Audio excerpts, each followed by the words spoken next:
The world has a new president in Brazil, Jair Bolsonaro, and I'm sure Mark will correct me on the pronunciation here, but this is today's Financial Times. The headline, he's poised to upend Brazil's foreign policy. He said, "You can be sure Trump will have a great ally in the Southern Hemisphere. Trump is an example to me and in many ways to Brazil." This is the guy who in 1998 said that, and I quote, "Pinochet should have killed more people." In 2017 in Rio de Janeiro, he said, "I have 5 children. 4 were boys, and on the 5th I got weak and had a daughter." He is speaking of a state in Brazil, Acre. He said, "Let's shoot all the PT members here," the indigenous rights group. He says, "My advice, and I do it, I cheat on my taxes as much as possible. If I don't need to pay anything, I don't pay." He said, if your son acts like this, he's gay, he deserves a smack and he'll change his behavior. He said, "I'm favorable to torture, and you know this." It just goes on and on. I mean, this guy's like a mini Duterte. So on the line with us is our old friend Mark Weisbrot, the co-director of the Center for Economic and Policy Research. CEPR.net is the website. He's also the president of Just Foreign Policy and the author of numerous books, including his most recent, Failed, What the Experts Got Wrong About the Global Economy. You can tweet him at Mark Weisbrot, Weisbrot. Mark, welcome back to the program. Thanks, Tom. Great to be here. It's been way too long since we have talked. So tell me, first of all, tell me how to pronounce this guy's name, and what do we need to know about the new president of Brazil? Jair Bolsonaro, and well, you said most of what we need to know. I mean, he's pretty horrible, and very few people can really defend him publicly. Although you do see the financial markets and a lot of foreign investors getting excited about him, because he will do a lot of the things that they want, including privatization, opening up agriculture without any regard to the environment, a lot of those kinds of things. In other words, chop down the rainforest to grow soy for cattle and things like that? Yes. Yeah. He's going to expand as much of that as he can get away with. So how did he sell himself?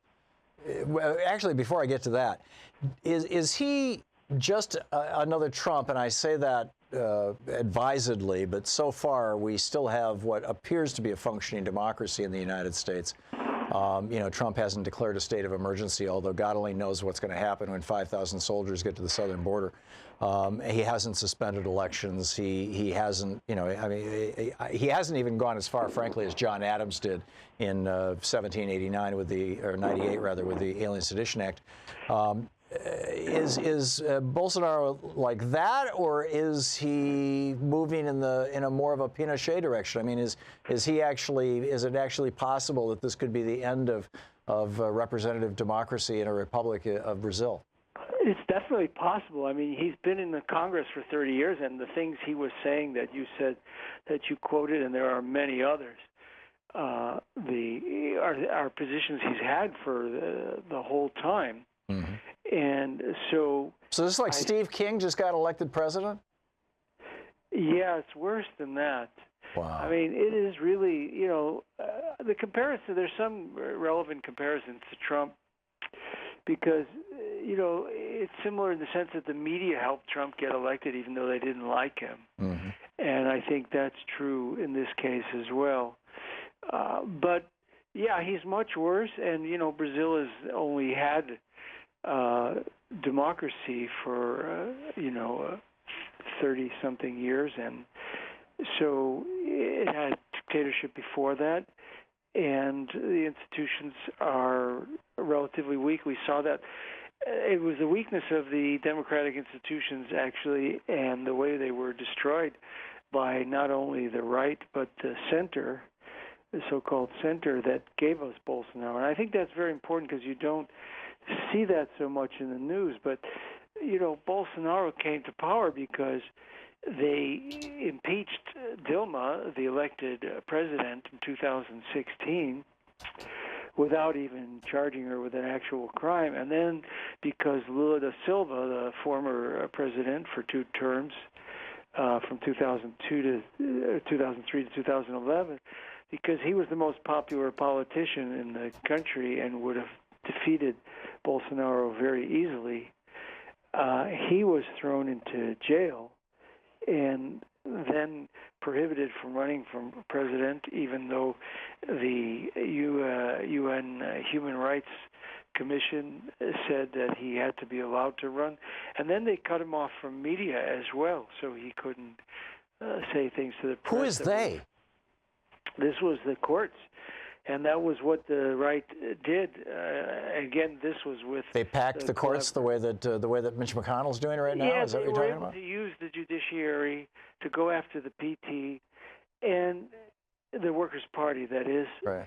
They were able. It was all organized to win what they couldn't win at the ballot box after 4 elections in which the Workers' Party won.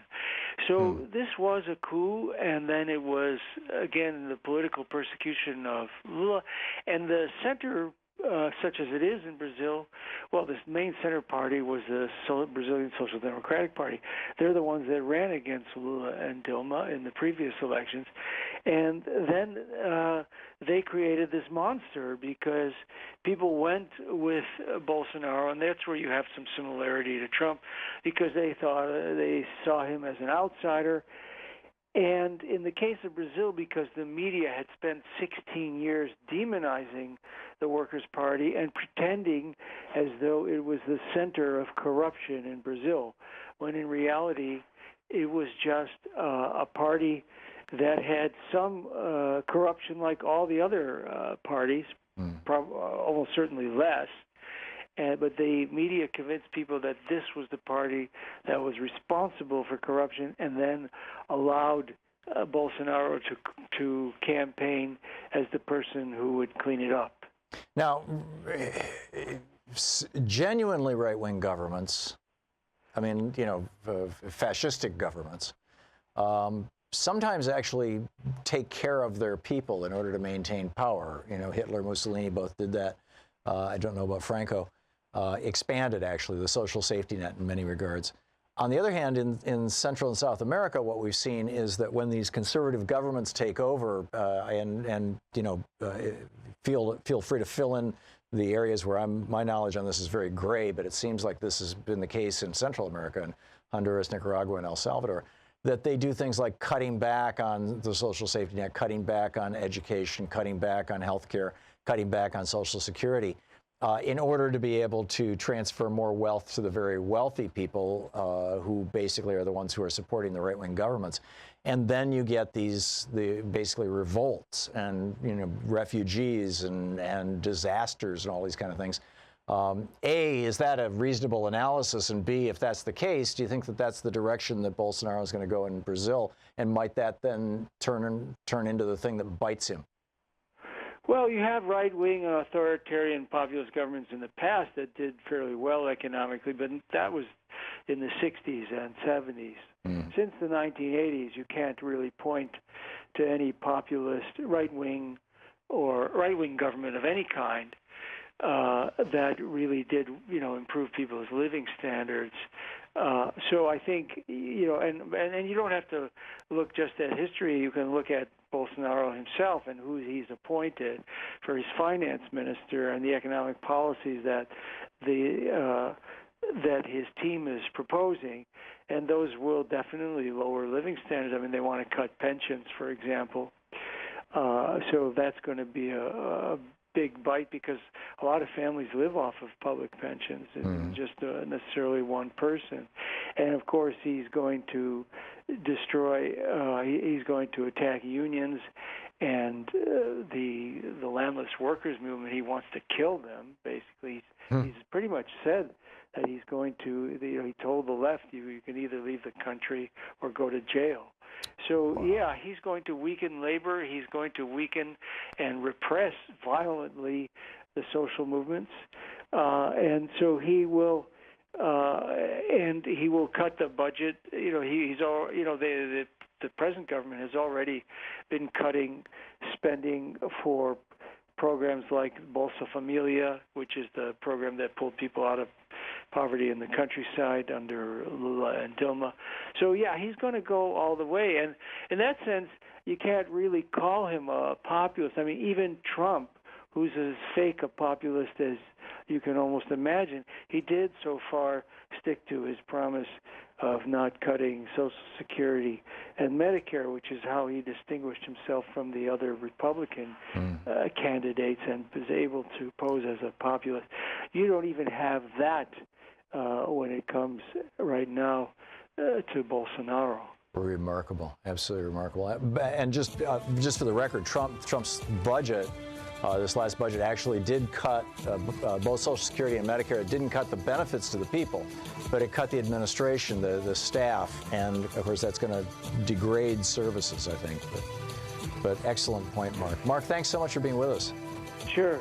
Thank you, Tom. Great talking with you. Mark Weisbrot, you can tweet him at Mark Weisbrot, and cepr.net is the website.